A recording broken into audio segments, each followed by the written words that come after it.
Sir ఈ రోజున జగన్మోహన్ రెడ్డి గారు మావిగన్ వర్సెస్ అమరావతి అంటున్నారు. గతంలో 3 రాజధానులు అన్నారు. అంతకన్నా ముందు అసలు నేను ఇక్కడ ఇల్లు కట్టుకున్నా, ఇక్కడే ఉంటాను, అమరావతిని డెవలప్ చేస్తాను.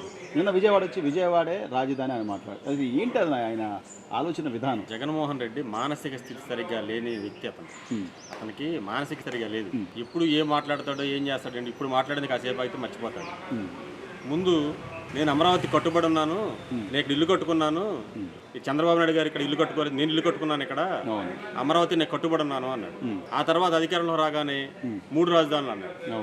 ఆ తర్వాత మళ్ళీ వచ్చి అంటే ఆయన నోటికి ఏదొస్తే అది మాట్లాడతాడు, పచ్చి అబద్ధాలు మాట్లాడతాడు, నోటికి ఏదొస్తే అది. ఒక స్థిరత్వం లేని నాయకుడు, మానసిక స్థితి అసలు బాగాలేదని చెప్పేసి మనం చెప్పొచ్చు. ఎందుకంటే ఇప్పుడు మాట్లాడిన మాట కాసేపు అయితే ఉండదు. అలాగే ఇప్పుడు ఏదో నోటికి ఆ రోజు మావిగన్న వచ్చింది, ఆ మావిగన్న పట్టుకున్నాడు. ఆ మావిగన్నకి ఏం ఎబ్రివేషన్ ఏం చెప్పాలని చెప్పేసి చుట్టూ చేరిన వాళ్ళందరూ మా అంటే మచిలీపట్నం అని ఇట్లా వాళ్ళే క్రియేట్ చేసుకున్నారు, మావిగన్ అని చెప్పి క్రియేట్ చేశారు. అలాగే అంటే జగన్మోహన్ రెడ్డి నోటమ్మటి ఏ మాట వస్తే ఆ చుట్టూ ఉన్న వాళ్ళు ఏం చేస్తారంటే దీనికి ఏం చెప్పాలని చెప్పేసి వాళ్ళు ప్లాన్ రెడీ చేసుకుంటారు.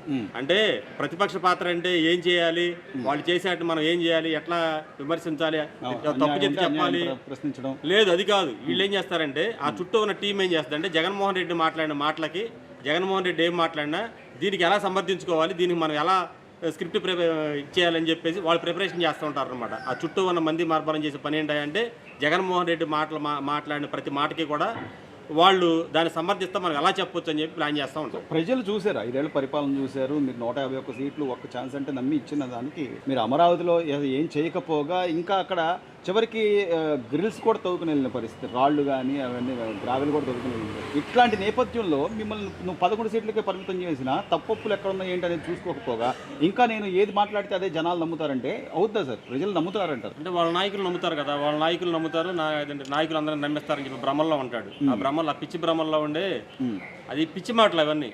ఆ పిచ్చి భ్రమంలో ఉండి మాట్లాడే మాటలు వీళ్ళు కూడా చుట్టూ ఉన్న వాళ్ళు కూడా ఆహా ఓహో అనేటప్పటికి నేను మాట్లాడిందే కరెక్ట్ అని చెప్పి తను ఫీల్ అవుతా ఉన్నాడు. అంతే తప్ప ఆ మాటలు ఏంటంటే నవ్వుకుంటున్నారు, జనాలు అయితే నవ్వుకుంటున్నారు. మావిగన్ అనగానే అంటే అంతో ఎంతో ఉన్న సానుభూతి కూడా పోగొట్టుకున్నాడు, మరి ఎంత పెచ్చోడా అని చెప్పేసి. ఇప్పుడు దాన్ని ఇంకా మళ్ళీ ప్రూవ్ చేసుకుంటున్నాడు. మళ్ళీ వచ్చి మావిగన్ గురిస్తే అమరావతి అని చెప్పేసి అంటున్నాడు. ఎంత పిచ్చిదనం అది, నవ్వుకుంటున్నారు జనాలు. సో అంటే గతంలో ప్రాంతాల మధ్య ఏదో నేను ప్రాంతాలు అభివృద్ధి చేస్తాను అది ఇది అని చెప్పి అప్పుడు వైజాగ్ వాళ్ళు లేకపోతే ఇటు కర్నూలు వీళ్ళ ఓట్లు ఏదో సానుభూతి పనులు చేద్దాం అనుకున్నాడు. ప్రజలు తెలుసుకుంటున్నారు, ప్రతిదీ తెలుసుకుంటున్నా కూడా ఇంకా ఇప్పుడు ఆయన ఒక్కడే కాదు, ఆయన అనుసరించే పేరు నాని గారు లేదా అంబటి రాంబాబు గారు అసలు వీళ్ళు లాండ్ ఆర్డర్ ఎక్కడో ఒక చోట ఇబ్బంది పెట్టడం, గొడవలు చేయడం ఎంతవరకు సమంజసం? వీళ్ళంతా మాజీ మంత్రులు, మాజీ ఎమ్మెల్యేలు కదా. అసలు వాళ్ళ అభివృద్ధి గురించి మాట్లాడక పనికిరారండి వాళ్ళు. వాళ్ళదంతా ఏంటంటే అరాచకం, అవినీతి, అరాచకం అంతే. అరాచకం గురించి వాళ్ళు మాట్లాడొచ్చు తప్ప అభివృద్ధి గురించి వాళ్ళు ఎక్కడ మాట్లాడతారు, ఎలా మాట్లాడతారు? అసలు అభివృద్ధి అంటే ఏంటో వాళ్ళు తెలుసా? ఎప్పుడన్నా మీడియా ముందుకు వచ్చి ఏ రోజన్నా మాట్లాడా? అతను గవర్నమెంట్ లో ఉన్న రోజులు ఏదైనా మీడియా ముందుకు వచ్చి ఎవరైనా ఏ ముఖ్యమంత్రి అయినా వచ్చి తన విజన్ చెప్పుకుంటాడు, ఏం చేస్తామని చెప్తాడు, ఏం చేయబోతున్నామో చెప్తాడు. ఎప్పుడు ఏ రోజన్నా వచ్చి మీడియా ముందుకు వచ్చి మాట్లాడా? పరదాలు కట్టుకుని వెళ్ళాడు, అసెంబ్లీకి వెళ్ళాడు, అలాగే జనాలు తప్పించు తిరిగాడు. అలాంటి వాడు ఈ రోజు వచ్చి మీడియా ముందుకు వచ్చి మళ్ళీ పిచ్చి మాటలు మాట్లాడుతున్నాడు. మావిగన్ వర్సెస్ అమరావతి అని ప్రజలైతే నమ్మరంటారు, అస్సలు నమ్మరు. రేపు 29 క్లారిటీ చూసినట్టు చూస్తారండి. క్లారిటీ ఇచ్చాడు అనుకోవచ్చు. అసలు ఎంతో ముందు ఏదో జగన్మోహన్ రెడ్డి అంటే వైసీపీ నాయకుడని చూసేవాళ్ళు, ఇప్పుడు పిచ్చోడి కింద చూస్తున్నారు అందరూ కూడా. ఇది ఈ మావిగన్ అన్న తర్వాత పిచ్చోడు చూసినట్టు చూస్తున్నారు అందరూ. అంటే మొన్నటి దాకానేమో 3 రాజధానులు అన్నారు ఆయన, ఇప్పుడేమో మావిగన్ అంటున్నాడు. నిన్న విజయవాడ వస్తే విజయవాడే అమరావతి అంటున్నాడు, అదే రాజధాని అంటున్నాడు. అసలు ఏంటి జగన్మోహన్ రెడ్డి గారు ఒక మాట మీద ఉంటారంటారా? రాజధాని అనేది వద్దన్నాడు రాష్ట్రానికి. ఆయన గురించి మాట్లాడేది మీరు వేసిన దాంట్లో ఆయన రాజధాని అనేది ఉండదన్నాడు. అవును, ఇంకేంటి దానికి రాజధాని ఉండాలి ఏంటి రాష్ట్రానికి? రాజధాని అనేది రాజ్యాంగంలో లేదు. కాదండి, కనీసం ఇప్పుడు మనకు ఢిల్లీ ఇట్లా కొన్ని పేర్లు ఉంటాయి. ఇప్పుడు ఒక క్యాపిటల్ అంటే క్యాపిటల్కి ఒక పేరు ఉండాలి. ఆయన ఆలోచన ఇది, ఆయన ఆలోచన ధోరణి ఇది అంతే.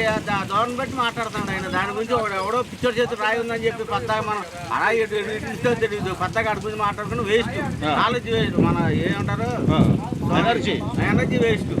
నాలుగు ఇందులో అవసరం ఉంటారు. అట్లా అనుకుంటే మరి జనాలు పోయినసారి గెలిపించారు, 151 సీట్లే వచ్చినాయి. మళ్ళీ నేను ఈసారి వస్తాను, ఒక్కొక్కటి సంగతి తెలుస్తాను, అది కదా ఆయన వెర్షన్, అది కదా. టీడీపీ పార్టీ కూడా తక్కువ సీట్లు వచ్చినాయి లాస్ట్ టైం, మనకు పెరిగినాయి. ప్రజా తీర్పు దాన్ని ఎవడో చేసేది ప్రజాక్షేత్రం వస్తాడు, వాడు వస్తే మరి ఏం చేస్తాడు? మావిగా చేస్తాడు, మొత్తం అమరావతి జేసీబీలు తీసుకొని పక్కన పడదెంగుతాడు, మరి శ్మశానం చేస్తాడు, ఎవరికైనా తెలిసేదే. కానీ ఇప్పుడు ఒక చోట అభివృద్ధి జరుగుతుంది, ఒక చోట కొన్ని పరిశ్రమలు కానీ కట్టడాలు కానీ కడుతున్నారంటే కనీసం నువ్వు ఒక మాజీ ముఖ్యమంత్రిగా ఒక బాధ్యతగా మాట్లాడాలి కదా. ఆ బాధ్యతలు వ్యక్తి ఇక్కడ రాకిందుకు వస్తుంది, అసలు పార్టీ పెట్ట బాధ్యతలు వ్యక్తి అది. ఆ బాధ్యతలు ఇక నమ్మరంటారా జగన్మోహన్ రెడ్డిని ఇక నమ్మే అవకాశం?